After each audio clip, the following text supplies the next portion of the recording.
The hidden beautiful photo spot of Burj Khalifa. ഈ ഒരു സ്ഥലത്തിന്റെ പല വൈറൽ ഫോട്ടോസും നിങ്ങൾ കണ്ടിട്ടുണ്ടായിരിക്കും. പക്ഷേ ഇത് എവിടെയാ സ്ഥലം എന്നുള്ളത് പലർക്കും അറിയില്ല.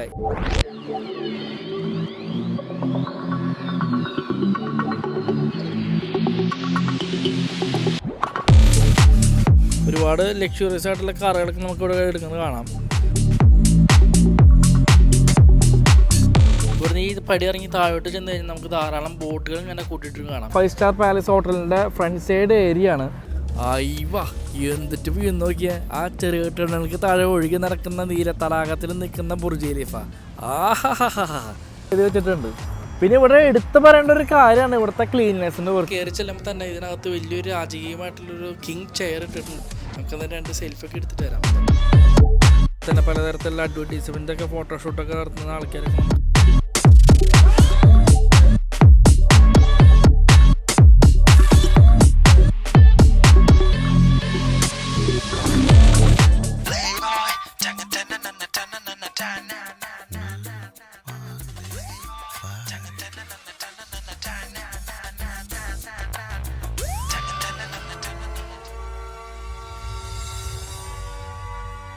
ഒക്കെ ഞാൻ നിനക്ക് വേണ്ടി സൃഷ്ടിച്ച് മുൻപിൽ നീട്ടിയപ്പോൾ നീ അതെല്ലാം തട്ടിത്തെറിപ്പിച്ചില്ലേ എന്ന്.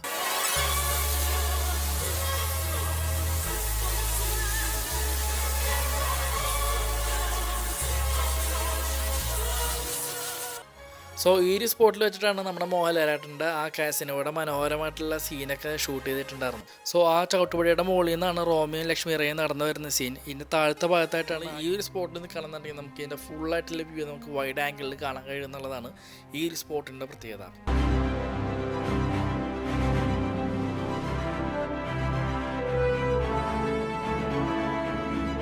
It's easy to. No.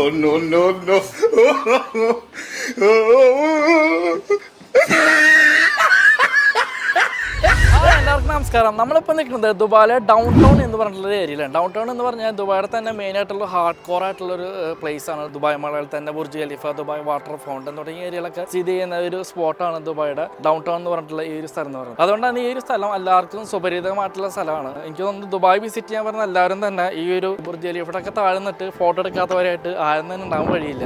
ഇവിടെ സാധാരണ എല്ലാവരും ചെയ്യുന്നതെന്ന് വെച്ചാൽ നമ്മൾ മെട്രോ ഇറങ്ങിയിട്ട് ദുബായ് മാളിൽ ഒരു 2-3 മണിക്കൂർ കറങ്ങും. പിന്നെ ദുബായ് മാളിൻ്റെ ഈ ഒരു എൻട്രൻസ് വഴി പുറത്തോട്ട് വരും. പിന്നെ ഈ ഒരു വാട്ടർ ഫോണിൻ്റെ സൈഡിൽ നിന്നിട്ട് ചെറുപറ ഫോട്ടോ എടുക്കാമെന്ന് സാധാരണ ചെയ്യാറുള്ളത്. അപ്പോൾ ആ ഒരു സ്പോട്ട് എന്ന് പറഞ്ഞാൽ എല്ലാവർക്കും കോമൺ ആയിട്ട് അറിയാവുന്ന ഒരു കോമൺ സ്പോട്ടാണ്. പക്ഷേ ഇവിടെ അധികം ആൾക്കാർക്ക് അറിയാത്ത കുറച്ച് ഹിഡൻ ആയിട്ടുള്ള കുറച്ച് കിട്ടില്ല ഫോട്ടോഗ്രാഫിക്ക് പറ്റിയിട്ടുള്ള ഒരു സ്പോട്ടുകളുണ്ട്. അപ്പോൾ ആ സ്ഥലങ്ങൾ കാണാൻ വേണ്ടിയിട്ടാണ് ഞാൻ നിങ്ങൾ ഇന്ന് കൂട്ടിക്കൊണ്ടുപോകാൻ പോകുന്നത്. സോ ഫാൻറ്റസി ജേനയുടെ മറ്റൊരു മനോഹരമായ എപ്പിസോഡിലേക്ക് എല്ലാവർക്കും സ്വാഗതം. ദുബായ് മാളിൻ്റെ എൻട്രൻസ് വഴിയാണ് നമ്മളിപ്പോൾ ഈ സ്പോട്ടിൽ നിന്ന് ഇറങ്ങി വന്നത്. അപ്പോൾ ഇവിടെ നിന്നിട്ട് നമ്മൾ ഈ ഒരു പാലത്തിൽ നമ്മൾ കുറച്ച് കയറി കഴിഞ്ഞ് കഴിഞ്ഞാൽ നമുക്ക് ഇങ്ങനൊരു സ്പോട്ട് കാണാം.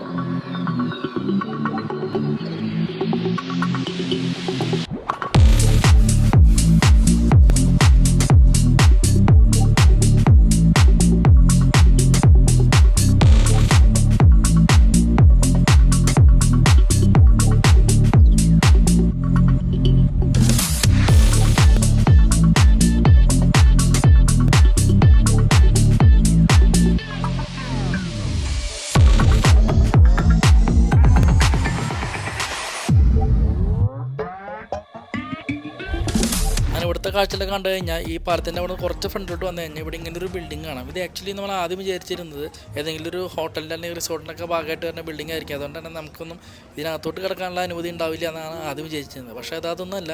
ഇത് സൂക്ക് മാർക്കറ്റ് എന്ന് പറഞ്ഞിട്ട് ഒരു ഷോപ്പിംഗ് ഔട്ട്ലെറ്റാണ് ഈ ഒരു ബിൽഡിങ്ങിൻ്റെ അകത്തുള്ളത്. ഇതിനകത്ത് ആർക്കും കിടക്കാം. അപ്പോൾ എനിക്ക് തോന്നുന്നു നമ്മളെപ്പോലെ തന്നെ പല ആൾക്കാരും ഇതിനകത്തോട്ട് കിടക്കാനുള്ള അനുമതി ഇല്ല എന്ന് വിചാരിച്ച് ഇവിടെ വന്ന് കറങ്ങി തിരിഞ്ഞ് പോവുകയാണ് ചെയ്യാറുള്ളതെന്ന് തോന്നുന്നു. പക്ഷേ അതങ്ങനെയല്ല. ഇതിനകത്തേക്ക് ആർക്കും കിടക്കാനുള്ള പെർമിഷൻ ഉണ്ട്. ഇത് ആക്ച്വലി ഒരു എന്താ പറയുക ഷോപ്പിംഗ് ഔട്ട്ലെറ്റാണ്. പിന്നെ അകത്തോട്ട് കയറി കഴിഞ്ഞാൽ കാണാവുന്ന കാഴ്ച എന്ന് വെച്ചാൽ ഒരുപാട് സൊവനീഴ്സ്, അതുപോലെ തന്നെ പെർഫ്യൂംസ്, പലതരത്തിലുള്ള ക്ലോത്ത്സിൻ്റെ ഷോപ്പുകൾ, അതുപോലെ തന്നെ പലതരത്തിലുള്ള ആഭരണങ്ങൾ, അങ്ങനത്തെ പല ടൈപ്പ് ഓഫ് ആയിട്ടുള്ള ഹെറിറ്റേജ് ആയിട്ടുള്ള പല സാധനങ്ങളാണ് ഈ ഒരു ബിൽഡിങ്ങിനകത്ത് മെയിനായിട്ട് കൊടുത്തിട്ടുള്ളത്. അതുപോലെ തന്നെ ഇതിൻ്റെ ഇൻറ്റീരിയറൊക്കെ പഴയകാല അറബിക് ട്രഡീഷണൽ സ്റ്റൈലാണ് ഇതെല്ലാം ചെയ്തെടുത്തിട്ടുള്ളത്. നമുക്ക് കയറി ചെല്ലുമ്പോൾ തന്നെ ആ ഒരു പഴമയുടെ പ്രൗഡി ശരിക്കും നമുക്ക് ഫീൽ ചെയ്യുന്നുണ്ട്. ഈ അടിയിലൊക്കെ വിരിച്ചിരിക്കുന്ന ടൈൽസ് എന്ന് പറയുന്നത് വളരെ എക്സ്പെൻസീവ് ആയിട്ടുള്ള സ്റ്റോണുകളാണ്. ആ സ്റ്റോണുമൊക്കെയുള്ള കളറും കാര്യങ്ങളൊക്കെ ആ റിയലായിട്ട് ആ സ്റ്റോണുമുള്ള കളറുകളാണ് കണ്ടില്ലേ. എന്തൊക്കെ സ്റ്റോൺ നോക്കിയാൽ നമ്മളിങ്ങനെ കയറി ചെല്ലുമ്പോൾ തന്നെ ഇതിനകത്ത് വലിയൊരു രാജകീയമായിട്ടുള്ളൊരു കിങ് ചെയർ ഇട്ടിട്ടുണ്ട്. ഈ ചെയറിലൊക്കെ ഇരുന്ന് നമുക്ക് എല്ലാവർക്കും ഫോട്ടോയും കാര്യങ്ങളൊക്കെ എടുക്കാവുന്നതാണ്, സെൽഫൊക്കെ എടുക്കാവുന്നതാണ്. നമുക്കത് 2 സെൽഫൊക്കെ എടുത്തിട്ട് വരാം. അപ്പോൾ അതൊക്കെ നമുക്ക് ഇരിക്കാം. അയ്യവാ എൻ്റെ സെറ്റപ്പ് നോക്കിയാൽ രാജകീയമായ ഇരിപ്പ് കണ്ടില്ലേ. അപ്പോൾ ഇതുപോലെ നമുക്ക് രാജാവിൻ്റെ ചെയറിലൊക്കെ ഇരുന്നിട്ട് നമുക്ക് ഇതുപോലെ ഫോട്ടോയും കാര്യങ്ങളൊക്കെ എടുക്കാവുന്നതാണ്. പിന്നെ ഇതിനകത്ത് മെയിനായിട്ട് കാണാനുള്ള ചെയ്യുന്നില്ല, ഇത്തരത്തിലുള്ള ഒരുപാട് പെർഫ്യൂം പോലെ തന്നെ സുവനീർ ഷോപ്പും കാര്യങ്ങളൊക്കെയാണ് ഈ ഒരു ബിൽഡിങ്ങിനകത്ത് മെയിനായിട്ടുള്ളത്. പിന്നെ ഇതിൻ്റെ 2 നില ഉണ്ട്. ഇതിൻ്റെ മേലെ പോലെ ഇതുപോലത്തെ ഓരോ ഷോപ്പിംഗ് ഔട്ട്ലെറ്റിലാണ് മെയിനായിട്ട് ഇതിനകത്ത് കൊടുത്തിട്ടുള്ളത്. അപ്പോൾ നമുക്കതെല്ലാം പതുക്കെ പുറത്തോട്ട് കിടക്കാം. സോ ഇനി നമ്മൾ കാണിക്കാൻ പോകുന്ന ഒരു സ്ഥലം എന്ന് പറയുന്നത് ഒരുവിധം മലയാളികൾക്കൊക്കെ ഒരു പക്ഷേ കണ്ടുപരിചയമുള്ള ഒരു സ്പോട്ടായിരിക്കും.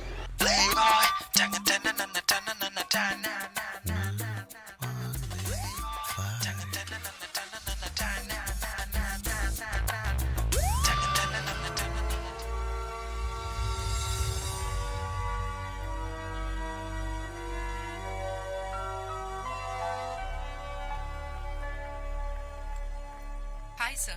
Hi, Casanova. എല്ലാം വേണ്ടെന്ന് വെച്ച് ജീവിക്കുമ്പോൾ തിരുമണവാളം തന്നെ ഒരിക്കൽ ചോദിക്കും, ഒക്കെ ഞാൻ നിനക്ക് വേണ്ടി സൃഷ്ടിച്ച് മുൻപിൽ നീട്ടിയപ്പോൾ നീ അതെല്ലാം തട്ടിത്തെറിപ്പിച്ചില്ലേ എന്ന്. Behind every great love story there is a fight.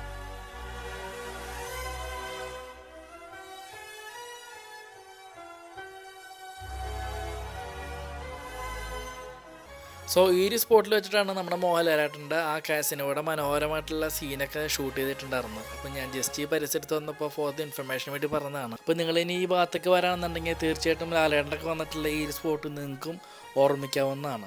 So ആ ചവിട്ടുപടിയുടെ മുകളിൽ നിന്നാണ് റോമിയും ലക്ഷ്മിറയും നടന്നു വരുന്ന സീൻ. ഇതിൻ്റെ താഴത്തെ ഭാഗത്തായിട്ടാണ് ആ ഗ്രില്ലിൻ്റെ സൈഡിലായിട്ടാണ് മോഹൻലാലിൻ്റെ മറ്റേ ഡയലോഗ് പറയുന്നത്, behind the love story there is A fight എന്ന് പറഞ്ഞിട്ട് ഡയലോഗും പിന്നെ ബ്യൂട്ടിഫുൾ ആയിട്ടുള്ള ആ ഒരു വാട്ടർ ഫൗണ്ടൻ സീനൊക്കെ ചിത്രീകരിച്ചത് ഈ സ്പോട്ടിൽ നിന്നിട്ടാണ്. അപ്പോൾ ഏകദേശം 10 വർഷത്തോളം ഈ പടം ഇറങ്ങിയിട്ട് അപ്പോൾ അതിൻ്റേതായിട്ടുള്ള ചെറിയൊരു മാറ്റങ്ങളൊക്കെ ഈ പരിസരത്ത് വന്നിട്ടുണ്ട്. സോ ഈ ഒരു ഏരിയയും നമുക്ക് ഹിഡൻ ആയിട്ടുള്ള ഫോട്ടോ സ്പോട്ടുകളിൽ ഉൾപ്പെടുത്താവുന്ന ഒരു ഏരിയ തന്നെയാണ്. കാരണം ഈ ഭാഗത്തേക്ക് നിന്ന് അധികം മലയാളി കമ്മ്യൂണിറ്റീസൊന്നും അധികം വരാത്തൊരു ഏരിയയാണ്. അതുപോലെ തന്നെ നമുക്ക് ആ സിനിമയിൽ കാണുന്ന പോലെ ആ ഒരു വാട്ടർ ഫൗണ്ടൻ്റെ വൈഡായിട്ടുള്ള വിഷ്വൽസ് നമുക്ക് ഇവിടുന്ന് കറക്റ്റായിട്ട് നമുക്ക് കാണാൻ കഴിയും എന്നുള്ളതാണ് ഈ സ്ഥലത്തിൻ്റെ പ്രത്യേകത. സാധാരണ ദുബായ് മാളിൻ്റെ അവിടെ നിന്ന് ഇറങ്ങിയിട്ട് നമ്മൾ ആ കോർണറിൽ നിന്നിട്ടാണ് നമ്മൾ സാധാരണ വാട്ടർ ഫൗണ്ടനൊക്കെ കാണാറുള്ളത്. പക്ഷേ ഈ വാട്ടർ ഫൗണ്ടൻ കെർവ് ചെയ്ത് നിൽക്കുന്ന കാരണം തന്നെ നമുക്ക് അതിൻ്റെ ഒരു വൈഡായിട്ടുള്ള ആംഗിൾ നമുക്ക് അവിടെ നിന്ന് കാണാൻ കഴിയില്ല. പക്ഷേ നമ്മൾ ഈ ഒരു സ്പോട്ടിൽ നിൽക്കുകയാണെന്നുണ്ടെങ്കിൽ നമുക്ക് ഇതിൻ്റെ ഫുള്ളായിട്ടുള്ള വ്യൂ നമുക്ക് വൈഡ് ആംഗിളിൽ കാണാൻ കഴിയും എന്നുള്ളതാണ് ഈ ഒരു സ്പോട്ടിൻ്റെ പ്രത്യേകത. നെക്സ്റ്റ് ടൈം നിങ്ങൾ ഈ ഭാഗത്തൊക്കെ വരാമെന്നുണ്ടെങ്കിൽ തീർച്ചയായിട്ടും ഈ ഒരു സ്ഥലങ്ങളൊക്കെ ഒന്ന് എക്സ്പ്ലോർ ചെയ്തിട്ട് പോകാം.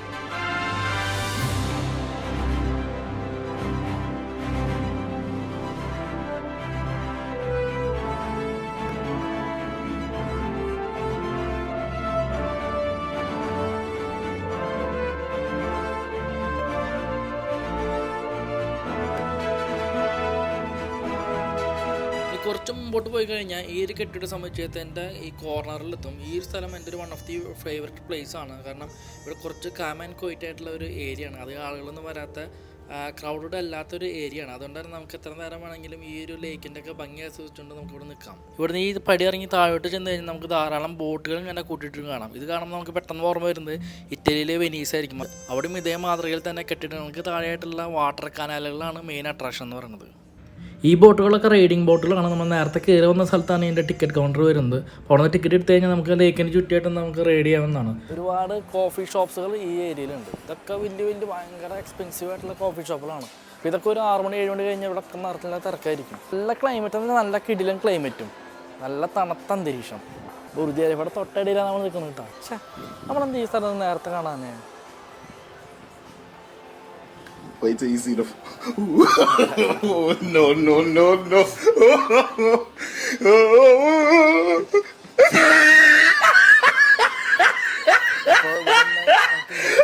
ഇനി കുറച്ചും കൂടി മുന്നോട്ട് പോയി കഴിഞ്ഞാൽ നല്ല കിഡിലൻ സ്പോട്ടുകളാണ് നമ്മൾ ഇനി കാണാൻ കിടക്കുന്നത്. ഈ ഒരു ഏരിയ ഒക്കെ തന്നെ ഉഗ്രം ഫോട്ടോഗ്രാഫിക്ക് പറ്റിയിട്ടുള്ള ഏരിയകളാണ്. അപ്പോൾ ഈ സ്ഥലങ്ങളൊക്കെ നമ്മുടെ ഹിഡൻ ഫോട്ടോ സ്പോട്ടിൽ പെടുത്താവുന്ന സ്ഥലങ്ങൾ തന്നെയാണ്. കാരണം ഈ ഒരു പരിസര പ്രദേശത്തൊന്നും ഒരൊറ്റ മലയാളി കമ്മ്യൂണിറ്റീസ് ഇല്ല എന്നാണ് പരമമായ സത്യം. അത് ഈ യൂറോപ്യൻസും വെസ്റ്റേൺ ആയിട്ടുള്ള ആൾക്കാരൊക്കെയാണ് ഈ സ്ഥലത്തേക്ക് മെയിനായിട്ട് വരാറുള്ളത്. സോ നെക്സ്റ്റ് ടൈം നിങ്ങൾ ബുർജ് ഖലീഫ ഒക്കെ വിസിറ്റ് ചെയ്യാൻ പ്ലാൻ ചെയ്യുന്നവരാണെന്നുണ്ടെങ്കിൽ തീർച്ചയായിട്ടും ഈ സ്ഥലങ്ങളൊക്കെ ഒന്ന് എക്സ്പ്ലോർ ചെയ്യണം. കാരണം അത്രയ്ക്ക് ബ്യൂട്ടിഫുൾ ആയിട്ടുള്ള ഏരിയ ആണ് ഈ സ്ഥലങ്ങളൊക്കെ തന്നെ. ഇതിൻ്റെ സൈഡിലായിട്ട് പരമ്പരാഗത ശൈലിയിലുള്ള ഒരു ഡാമിൻ്റെ ഷട്ടറും അതിൻ്റെ ഇടയിലൂടെയൊക്കെ വെള്ളം വരുന്ന രീതിയിലുള്ള ഒരു ഡമ്മി ഡാം ഇവിടെ ഉണ്ടാക്കി വെച്ചിട്ടുണ്ട്. ഡമ്മി ആണെങ്കിലും ഇതിൽ ചെയ്തവരുടെ ക്രിയേറ്റിവിറ്റി നമുക്ക് പ്രശംസിക്കാതിരിക്കാൻ കഴിയില്ല. കാരണം അത്രയ്ക്ക് മനോഹരമായിട്ട് ഇത് ചെയ്ത് വെച്ചിട്ടുണ്ട്. പിന്നെ ഇവിടെ എടുത്തു പറയേണ്ട ഒരു കാര്യമാണ് ഇവിടുത്തെ ക്ലീൻനെസ്സിനെ കുറിച്ച്. ഒരു രക്ഷയില്ല. നമ്മൾ ഏതൊരു മുക്കും മൂലം എത്ര സസൂക്ഷ്മം നിരീക്ഷിച്ചാലും ഒരു കരടോ പൊടിയോ പോലെ നമുക്ക് കാണാൻ കഴിയില്ല. കാരണം അത്രയ്ക്ക് ഹൈജീനിക്കായിട്ടാണ് ഈ സ്ഥലങ്ങളൊക്കെ ഒരു മെയിൻറ്റെയിൻ ചെയ്ത് പോകുന്നത്. അത് എടുത്തു പറയേണ്ട ഒരു കാര്യം തന്നെയാണ് ശരിക്കും. സോ നടന്ന് നമ്മൾ ഇവിടെ എത്തിക്കഴിഞ്ഞ് കഴിഞ്ഞാൽ നമുക്കിങ്ങനെ ഒരു സ്റ്റെയർ കേസ് കാണാം. ഇത് ആക്ച്വലി നമ്മൾ നേരത്തെ കയറി വന്ന ആ ഒരു ഹെറിറ്റേജ് സൂക്ക് ബിൽഡിങ്ങിൻ്റെ ബാക്ക് സൈഡിലത്തെ സ്റ്റെയർ കേസാണ്. ഇതിൽ കയറി കഴിഞ്ഞാൽ നമുക്ക് ഇതിൻ്റെ 2ാം നിലയിൽ ഔട്ട്ഡോറിലെത്തും. ഇവിടുന്ന് ഒരുപാട് ലിങ്കുകൾ പല സ്ഥലത്തേക്കും പോകുന്നുണ്ട്. അപ്പം തന്നെ മേലെ കയറിയിട്ട് ഞാൻ കാണിക്കാം. ഫുള്ളൊരു ബ്രൗണിഷ് കളറാണ് ഇതിനകത്ത് മൊത്തം ഇൻറ്റീരിയറിനും എക്സ്റ്റീരിയറിനും ഒക്കെ കൊടുത്തിട്ടുള്ളത്.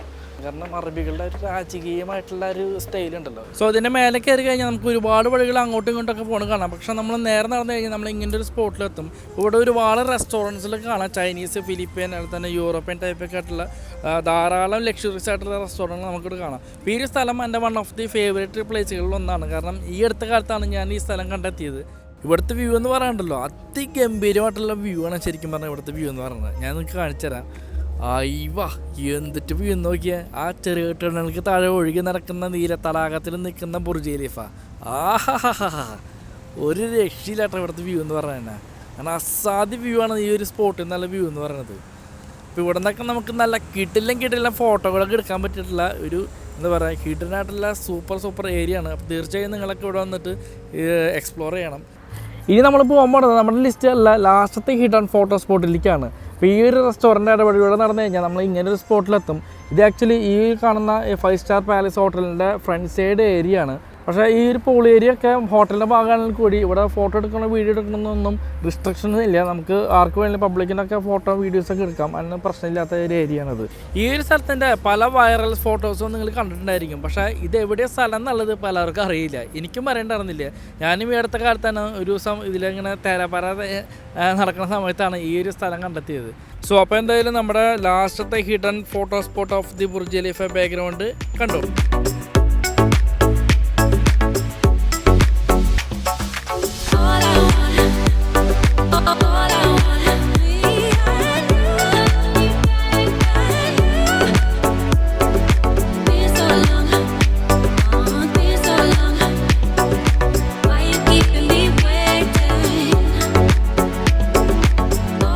ഒരുപാട് ആളുകൾ പ്രത്യേകിച്ചും പ്രൊഫഷണലായിട്ടൊക്കെ ഫോട്ടോ എടുക്കുന്ന ആൾക്കാരൊക്കെയാണ് നമുക്കിവിടെ കാണാം. വെഡ്ഡിങ് ഫോട്ടോഗ്രാഫി, അതുപോലെ തന്നെ പലതരത്തിലുള്ള അഡ്വർടൈസ്മെൻ്റൊക്കെ ഫോട്ടോഷൂട്ടൊക്കെ നടത്തുന്ന ആൾക്കാരൊക്കെ നമുക്ക് ധാരാളമായിട്ട് ഇവിടെ കാണാം. അതാ luxury car പോകണമെന്നൊക്കെയാണ്.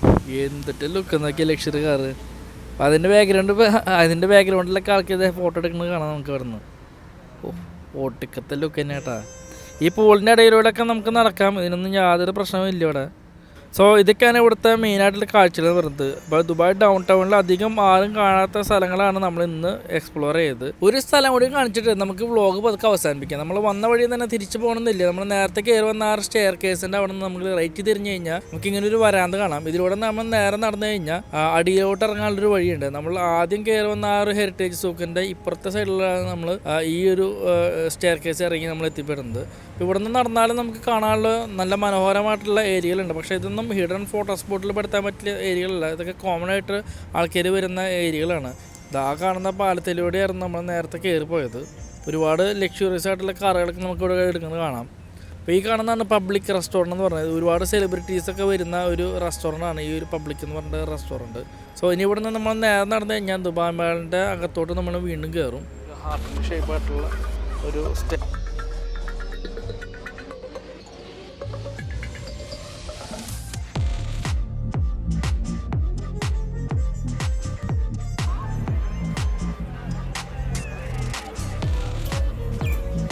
So Dubai down ടൗണിൻ്റെ കിടിലൻ കാഴ്ചയാണ് നിങ്ങൾ ഇത്ര നേരം കണ്ടുകൊണ്ടിരുന്നത്. ദുബായ് ഡൗൺ ടൗണിലെ ആർക്കും അറിയാത്ത കുറച്ച് സ്പോട്ടുകളാണ് നിങ്ങൾക്ക് കാണിച്ചു തന്നത്.